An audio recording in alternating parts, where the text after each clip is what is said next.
HBO made a movie about her. She created a system that is used by over half of the slaughterhouses in the United States, and she speaks worldwide.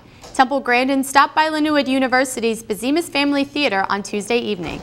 Grandin lives with Asperger's, a form of autism, and she has accomplished many things people did not believe she could do. She holds her doctorates in science and animal behavior and has influenced the ranching community. Today, she has made it her mission to not only make sure animals are treated with respect, but to help the world learn about autism.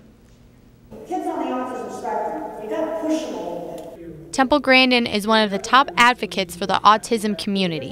When she was 4 years old, she was diagnosed with autism, and doctors thought the best solution was to put her in solitary confinement. Grandin grew up in the 1950s and 1960s when not much was known about the disability.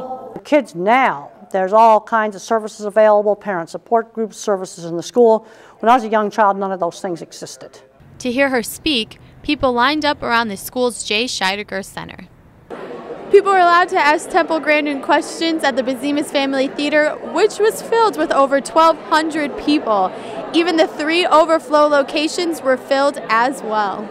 Lindenwood student Josh Reeves heard about Grandin through Lindenwood's main website and read her bio. Like Temple Grandin, Josh lives with Asperger's. It makes it harder for me to speak to other people. I do have a few social problems, but other than that, after many years of therapy, I have overcome it for the most part. Josh sat in on a class lecture Grandin did earlier in the day and stood in the long line to get a seat at the Bezemus Family Theater. Temple Grandin has become one of his inspirations. I do believe that what she does is very great, and not just the animal community, like treatment of animals, but also in the autistic community. It really shows how people who have autism, what they can do and what they can achieve. It wasn't only those with autism that Grandin touched. This student made every effort to try and meet her after watching her talk from his dorm.